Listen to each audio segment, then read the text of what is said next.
Yes, Ravi, I can understand this as well. That is why I will not play as your partner at first hand.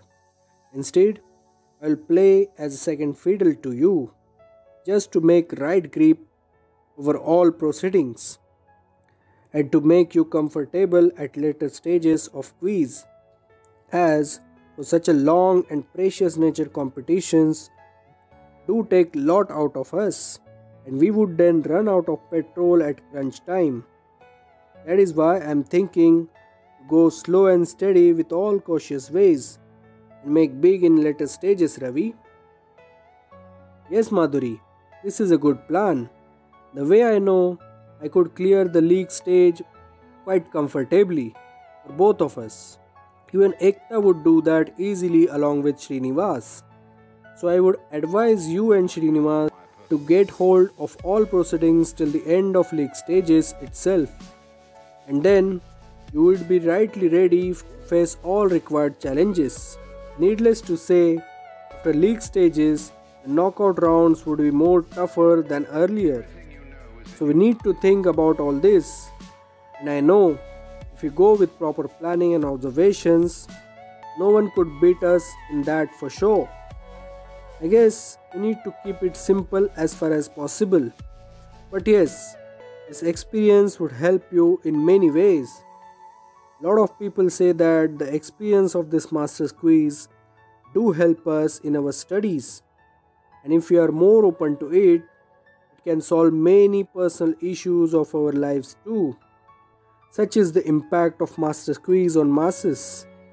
That is why all colleges are interested in sending more number of players in the competition, just to hone the skills in right ways to benefit more and more students through it, Madhuri. And it is such a heaven experience for sure. I must say, you enjoyed big guns, Madhuri. हाँ रवि, क्यों नहीं? अगर तुम्हारे जैसा partner, अच्छे professors, अच्छे students हो मेरे साथ, तो क्यों नहीं हम आगे बढ़ सकते? इसलिए तो मैं इतनी एक्साइटेड हूँ रवि। मैं इस सब का एक भाग बनने जा रही हूँ। वरना कॉलेज लाइफ में सिर्फ और सिर्फ स्टडीज़ करके क्या फ़ायदा? कुछ ऐसी बातें जो हों we could cherish for rest of our lives, Ravi. And platforms like Master's Quiz or 8 Overs Cup are just like that. It's all heaven. I'm glad that I am the student of ACCS campus only. So much to grasp, so much to learn in all possible creative ways, Ravi. Where would you get such kind of setup to get hold of your good skills? Very rightly said, Madhuri. और हमें इस setup का एक सही जवाब आगे चल के देना ही होगा. सभी प्रोफेसर्स की मेहनत को हमें सही साबित करके ही दम लेना होगा, माधुरी. मुझे पता है ये हम आसानी से कर सकते हैं. बस हमें हौसला और धीरज से काम करना होगा.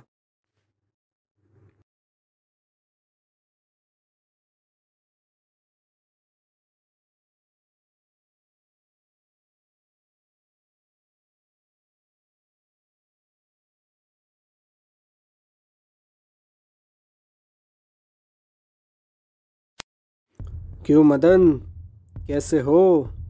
आजकल तो बहुत बिजी बन के घूम रहे हो. क्यों, काम ही कर रहे हो या फिर कुछ और? बोलो, क्या सही कह रहा हूँ ना मैं?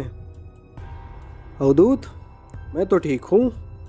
और हाँ, मुझे कभी बिजी बन के घूमने की ज़रूरत नहीं पड़ी एसीसीएस में औरों की तरह. मुझे एसीसीएस में काम ही इतना होता है कि यहाँ वहाँ देखने के लिए भी वक्त नहीं मिल पाता मुझे. रही बात तुम्हें कुछ बताने की, तो तुम्हें कुछ बताने के लिए मैं मजबूर नहीं हूँ, समझे? इसलिए इन बातों का कोई मतलब नहीं बनता. हाँ हाँ, समझता हूँ मैं सब कुछ मदन. तुम्हें यहाँ वहाँ देखने को वक्त नहीं मिलता तुम्हारे कामों में, तो कल उस ईश्वर के साथ खड़े होकर क्या बातें कर रहे थे? ईश्वर? ईश्वर तो एक बहुत अच्छा लड़का है. कोई गैंगस्टर या फिर कोई क्रिमिनल तो नहीं. उससे बातें करने में क्या बात है? क्या तुम मुझे बताओगे कि मुझे किससे बात करनी है या किससे नहीं? अब ये दिन देखने हैं मुझे. तुम्हें किसने बताया ये सब? मुझे ये सब अरविंद ने बताया, और एकदम सही बताया मदन. क्यों, हाँ भैया जी, ये कल ईश्वर के साथ बहुत देर तक बातें कर रहा था। मैं दूर खड़े रहकर सब देख रहा था ये, और सबको कहता है कि ये बिजी है भैया जी। अरे भाई, तुम लोगों को क्या हुआ है आज? क्या काम करने का ये मतलब है कि हम बीच बीच में किसी से बात नहीं कर सकते? क्या ये कहना चाहते हो तुम? ईश्वर और उसके दोस्त बहुत अच्छे इंसान हैं, इसलिए उनसे बात करने का मन करता है मेरा। तुम जैसे तो नहीं हैं वो लोग जो हर बात का बुरा मतलब निकाल कर अपनी बुरी सोच के हिसाब से हर बात का बतंगड़ बना देते हो। तुम लोगों से तो बात करने का मन भी नहीं होता मेरा। अब इतना ड्रामा मत करो मदन, सब पता है हमें। मुझे तुम्हारा ईश्वर के साथ बात करने में कोई प्रॉब्लम कभी नहीं था, ना है। मुझे तो तुम उससे किस विषय पर और क्या क्या बातें करते हो इससे मतलब है, तुम्हारी बुरी नीयत को लेकर, समझे? मुझे सब पता है क्या चल रहा है तुम्हारा। अरे सब पता है अवधूत, तो बार बार पूछ के क्यों मेरा वक्त ज़ाया कर रहे हो भाई? ये सब टाइम पास के लिए मेरे पास वक्त नहीं है। अपना काम बोलो जल्दी से। वक्त रहा तो कर दूंगा, वरना भूल जाओ सब, समझे? देखो भैया जी, कितनी चर्बी चढ़ी है इसे, देखिए। सीधे मुंह बात भी करना नहीं जानता ये। बातें तो देखो इसकी, एक नौकर होके। तुम चुप रहो अरविंद, हमारे बीच में मत बोलो। मैं बात कर रहा हूँ ना, मैं बात कर रहा हूँ ना, हमारे बीच में मत बोलो। मैं बात कर रहा हूँ ना, बोलो। मैं बात कर रहा हूँ ना, मैं बात कर रहा हूँ ना, कर रहा हूँ ना, हमारे बीच में मत बोलो। मैं बात कर रहा हूँ ना, मैं बात कर रहा हूँ ना। तुम चुप रहो अरविंद, हमारे बीच में मत बोलो। मैं बात कर रहा हूँ ना, बात कर।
अरे अरविंद, कमीने कहीं के, मैं तो एक नौकर ही सही। भले रोज़ मेहनत करके कम पैसा कमा कर मैं अपने परिवार का पेट तो पालता हूँ। तुम क्या हो? एक धब्बा हो तुम ज़िंदगी पे। तुम्हारी कुछ औकात और हैसियत भी नहीं कुछ अपने दम पर करने की। तुम तो ऐसे ही इस अवधूत जैसे लोगों के आगे पीछे घूमते रहोगे। तुम्हारा खुद का तो कुछ वजूद है अरविंद? इस अवधूत के फेंके हुए टुकड़े पर तुम जीते हो भैया जी कहकर। तुमसे तो बात करना भी बेकार है। तुम जैसे तो किसी के भी नहीं हो सकते।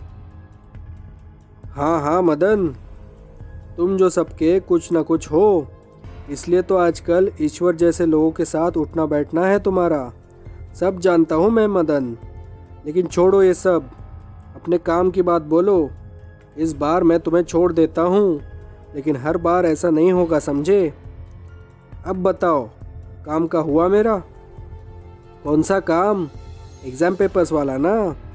अरे अवधूत, तुम खुद दूसरों के नियत की बात करते हो और बदले में खुद क्या कर रहे हो ये तो सोचो। आखिर सच्ची बात कर ही दी ना तुमने, फिर ये सब ड्रामा क्यों? मुझे डराने के लिए? तो एक बात जान लो, समझे, मुझे डराना किसी के बस की बात नहीं है। प्यार से अगर अपने काम करवाना है तो बोलो, वरना ये सब फालतू वक्त बिताना मेरे बस की बात नहीं है अवधूत।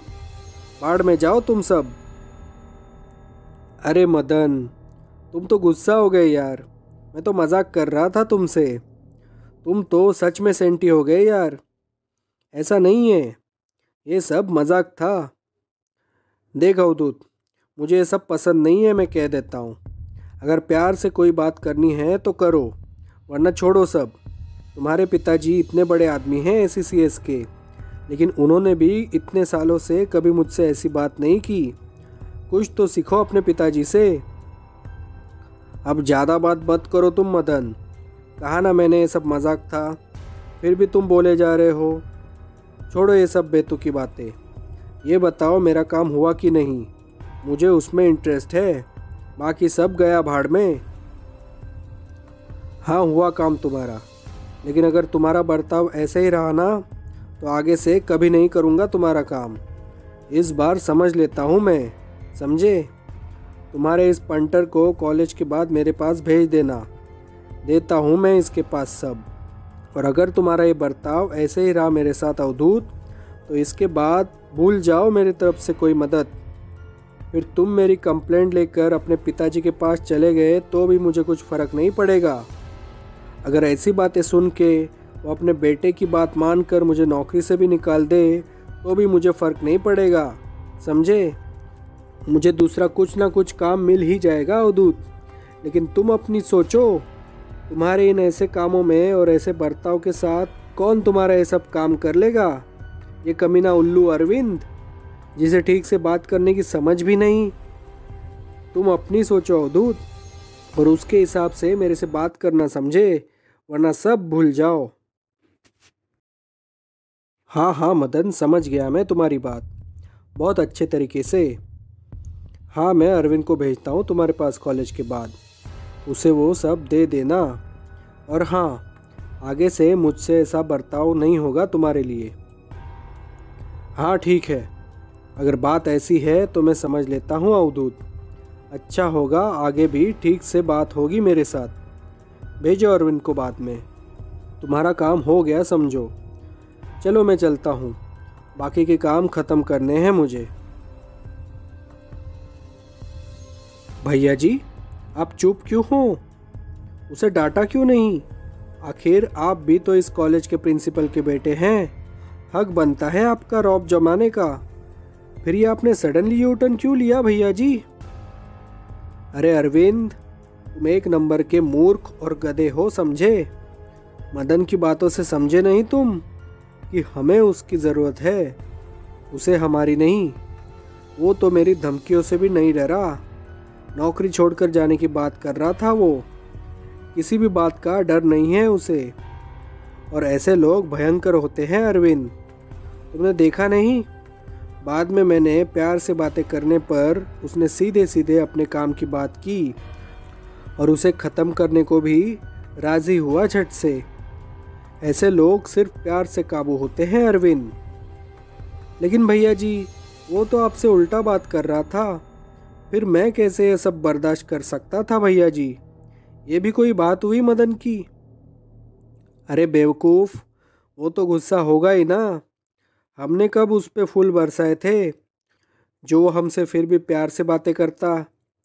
अरे ये लोग जो अपने दम पर लाइफ जीते हैं वो किसी से नहीं डरा करते, समझे? अब जाओ यहाँ से, कॉलेज ख़त्म होने को आया है। मदन के पास जाओ और जब कोई आसपास ना हो तो वो जो कुछ देगा वो लेकर यहाँ मेरे पास आ जाना। मैं तुम्हारा यहाँ इंतज़ार करता हूँ। और हाँ, एक बात याद रखो भाई, ये काम टेढ़ा है और वो करने वाला आदमी भी, इसलिए तुम सावधानी से उसके साथ बर्ताव करना, वरना खुद तो पिटोगे ही, मुझे भी लेकर डूबोगे। समझे? इसलिए तुम्हें बार बार समझाना पड़ता है, फिर भी तुम समझ नहीं पाते। हाँ ठीक है भैया जी, जाता हूँ मैं, बाद में मिलता हूँ।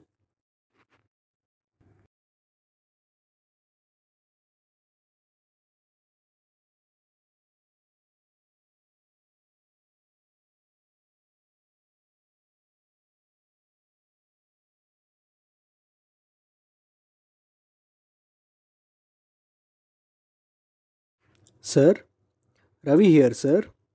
Wanted to discuss something with you. Oh, yes, Ravi.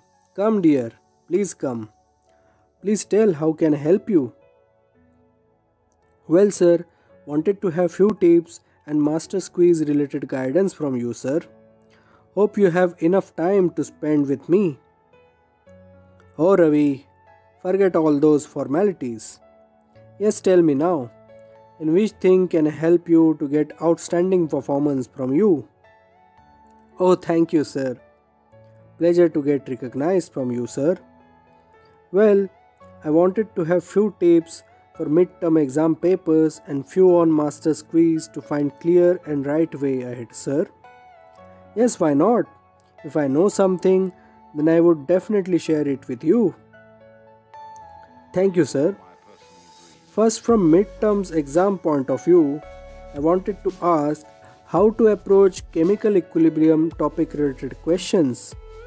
I guess this topic is unique than the other topics of chemistry subject. Sir, you see, the regular pattern of any physics or chemistry topics is to solve theory or some questions, or the mixture of both. But sir, for this topic, I found it little strange for how to get it done. Well, to be precise, sir, this topic related question always counts for 12 to 20 marks. But in both ways, sir, once they ask to solve the sum, but we need to add theory part also in it. And secondly, when they ask to solve theory on the other occasions. But here too we need to add some part of sums to elaborate that theory part in good ways, sir. So my query is, in both ways we have to write both theory and sums in this question. So what is the difference of asking theory when we need to add sums also, and of asking sums when we need to add theory part also? In both the cases the answers are same, theory along with sums or sums along with theory. Then how to go about this topic, sir? In both ways we have to write the same answer. I mean, I don't have any issue for it, but won't it look strange for the faculty who is checking our paper, sir?